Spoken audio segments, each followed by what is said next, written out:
Hi there, this is Patricia from patriciafenty.com, and today I have a tutorial on how to do the granny square stitch in rows.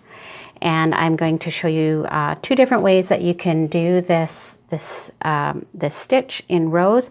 And so the tutorial is just actually for how to do the stitching, but I will show at the end how I made a scarf out of that stitch pattern. The yarns that I used for that and the stitch count and all that sort of thing. So it's not a tutorial on how to make this scarf. It will be just how to do the stitches to make this scarf. But super easy to do because of course you can use this granny square stitch to do all kinds of other projects. And so I also made a matching beanie to go with this, and at the end of the video I'll have again the description of how I made this and then a link to the beanie pattern as well. So super fun project. Let's get started. Now these rows of granny square stitches can be worked in a couple of ways. One is where you would have a chain one between the clusters, and I don't really like those bigger spaces, so I'm going to show you how to do it without the chain. So it makes a little bit more compact of a stitch. And also you can either start it going into just a chain, just a foundation chain. I'm going to show you how to do that first, but I'm also going to show you how to start a row of single crochet and work the stitch pattern into that, because this is always such a nice way to start a project, whether you're making a scarf or a blanket, that you can work it into a row of single crochet. So I'll show you both ways. So I'm just working with a number 4 medium weight yarn, and so I'm using a 4.5mm crochet hook for that. So you can use this with any yarn that you like, and of course the corresponding crochet hook size. So you're going to start with a slip knot, and if you're new to crochet, I do have my beginner crochet series that shows you everything you need to know from creating slip knots to all the different stitches and darting in your tail ends and proper tension and so forth. So put the slip knot on your hook, set up your tension, and we're going to begin with a foundation chain that has multiples of 3 plus 5. So yarn over and pull the yarn through. That's a chain 1. Yarn over, chain 2. Yarn over, chain 3. So I'm going to create a chain of, for the demonstration, let's see, 18, 23 chains. And you want to do this foundation chain really loose. And if you're not, or quite loose, I should say. And if you're not proficient, you can go ahead and go up a half a size crochet hook for your foundation chain.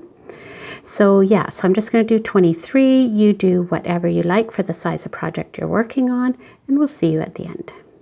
All right, and if you've been using a larger crochet hook, you can switch over to your regular size hook at this point. So now we're going to turn the chain over, and well, actually we'll start. You count back 5 chains from the hook. So 1, 2, 3, 4, 5. Turn your work over, and there are these back bumps in the back of your work, and you want to work into the 5th back bump or spine of the stitch with a double crochet. So yarn over, go into that 5th stitch, yarn over, pull through, yarn over, pull through 2 loops, yarn over, pull through 2 loops. You're going to do 2 more double crochets into that same stitch. So this is your first cluster. And again, if you're new to crochet, all these stitches are in my beginner crochet series. So yarn over, back into that same stitch. That back bump, you're doing a 3rd double crochet. So now you're going to skip 2 bumps, 2 stitches, 1, 2, and into the 3rd one, you're going to work another set of 3 double crochets. So yarn over and do 1 double crochet and another double crochet. And if this is too fast for you and you're just learning, you can go to playback speed, go to settings, playback speed, and choose 0.75, and that slows everything down for you so that you can see all this stuff in slow motion. There you go. So then you're going to skip 2 stitches again, 1, 2, and into the 3rd one, you're going to work another set of 3 double crochets. So you're going to work that all the way along your foundation chain. You'll do a set of 3 double crochets, and this is where you're not doing a chain 1 in between those sets of 3 double crochets. That's how we're making it more compact. And then you skip 2 chains, and into the 3rd chain, into the back bump of the 3rd chain, you work your set of 3 double crochets. So go ahead and do that, and I'll see you at the end. Welcome back. As you come to the end of your row, you should have 3 chains left, and we're going to work a double crochet into the very last chain. Now, if you're working on a project like, say, the scarf project, and that one happened to have, oh, I don't remember now, 200 and some chains, was it 252 chains? And you get here and you either have 2 chains left or 4 chains left, don't rip it all out and start over again. You've miscounted somewhere along the line. That's okay. If you have 2 chains left, skip 1 chain and do your double crochet in the last one. If you have 4 chains left, unravel a little bit, and you're going to, instead of skipping 2 chains, skip 3 chains. You'll never see it. So that's a good way to to deal with the problem once you get to the end. But anyways, ideally you'll have your 3 chains, skip 2 chains, yarn over, do a double crochet in the last stitch. And that's the end of row 1 and this setup row. So now you're going to chain 3 and turn your work, or turn your work and chain 3. It's totally up to you. And now we're going to do 2 more double crochets into that space. So yarn over, go back into that space and work 2 double crochets. So for this row, you're beginning the row with a set of 3 double crochet clusters. Again, no chain 1. We're keeping this nice and compact. You go over to your next space and work your cluster of 3 double crochets. And so you'll work a set of 3 double crochets in each space until you get to the end of the row. And I'll see you there. Now coming to the end of this row, you're going to have this beginning chain space, and you'll do a cluster of 3 double crochets in that last chain space.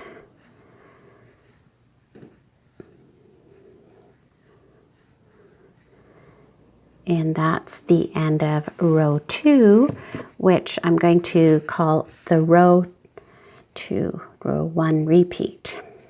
Because this one isn't really repeated. This is your setup row. So this is your row 1 repeat, but it's row 2.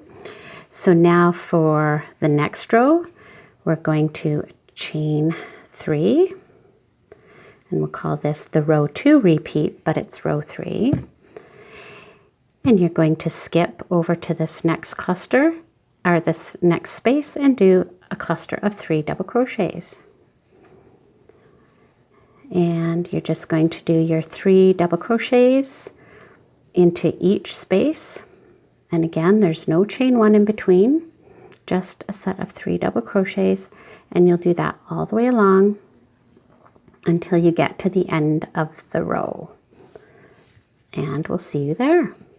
Now, as you come to the end of the row 2 repeat, you'll have your set of 3 double crochets in the chain space, and you'll have a set of 3 double crochets from the previous row, and you're going to do 1 double crochet into the 3rd chain of that beginning chain 3, picking up both loops, yarn over, pull through, yarn over, pull through 2, yarn over, pull through 2. So you're beginning and ending each row with a double crochet with the sets of 3 double crochet in between. And then you're going to repeat this row 1 repeat, which is starting with the 3 double crochets in the beginning. So I'll show you that one more time. So you're just going to repeat rows 2 and 3 over and over again. So chain 3 and turn your work, and you'll do 2 double crochets into that space. And then you'll do your 3 double crochets in each space all the way along, and you'll end this row with a set of 3 double crochets in the last space. And then you'll just repeat the row 3 repeat, where you begin with a chain 3 and end with a double crochet at the end. So I'll just see you at the end here. And there you go. So that's the end of the row 1 repeat. So you're just going to repeat rows 1 and 2 over and over again. So here's the end of row 1 repeat, and then you start the row 2 repeat, which begins with the single double crochet. And just work that back and forth and back and forth. And then you can make this as big or as long as you like. And so next I'm going to show you how you can start this into a row of single crochet, because I think that whenever you're making a project, I'll just sneak this in. Oh, I'm gonna have to come out a little bit here. When you have it going into a row of single crochet, you can begin and finish the whole project with the single crochet, and that sort of frames it. And I just think that's a really, really nice way to begin and end a project like this. So I'll show you how to do that next. Now, to work this into a row of single crochet, you're going to have a foundation chain in multiples of 3, just as before.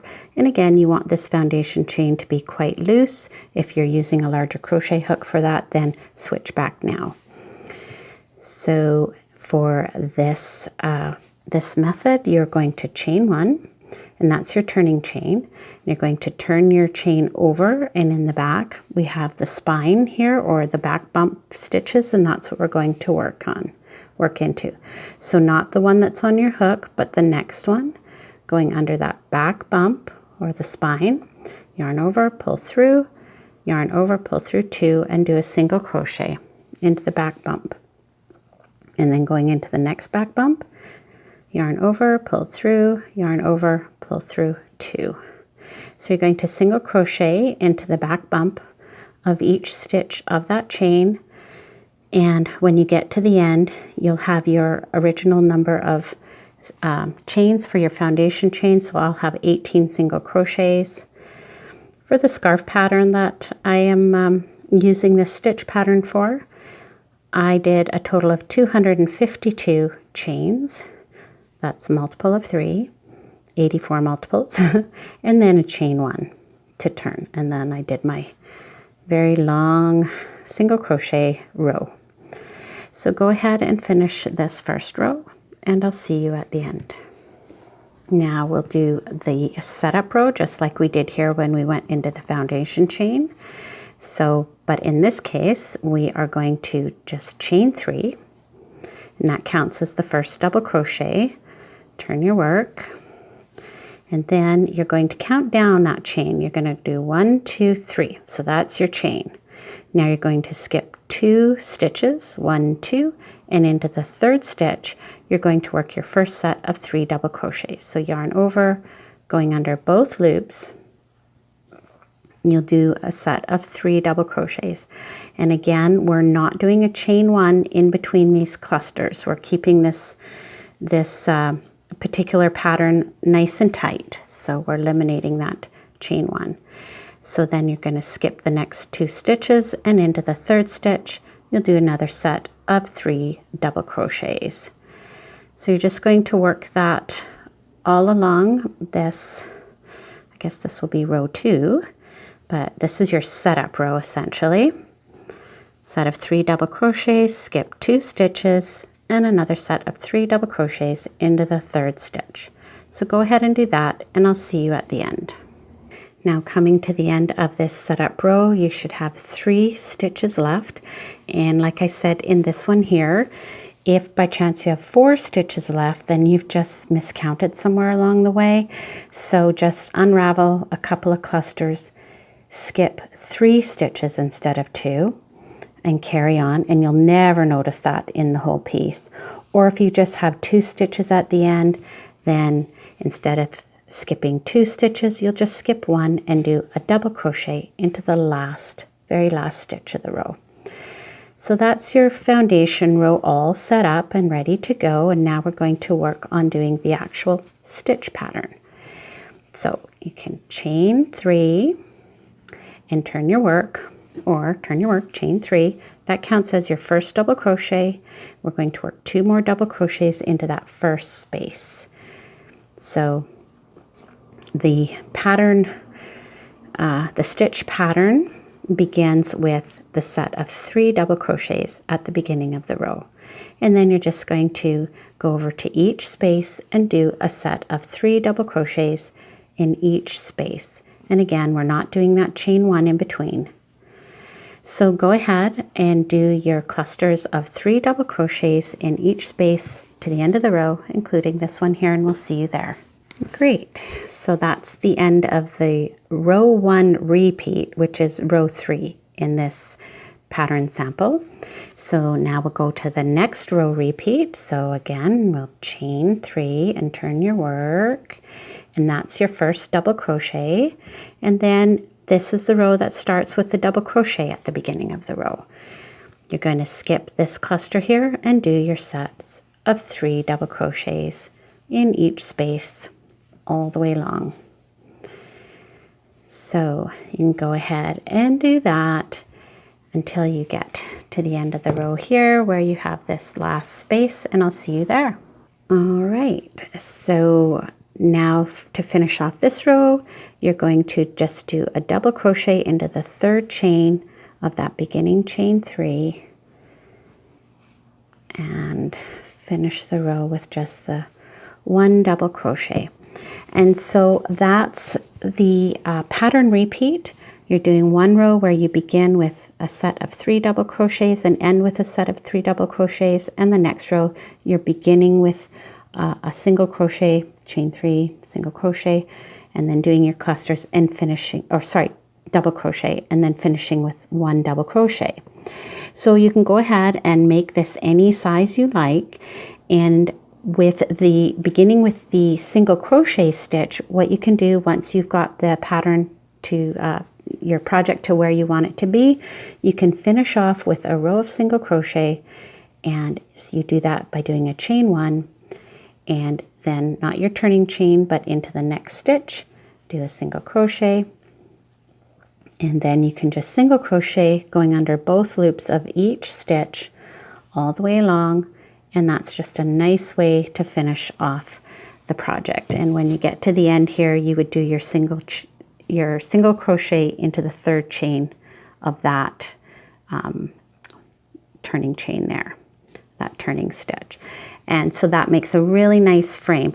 Whereas with this one here, you know, your beginning row and your last row have quite a different look. Whereas here, it ends up looking quite similarly.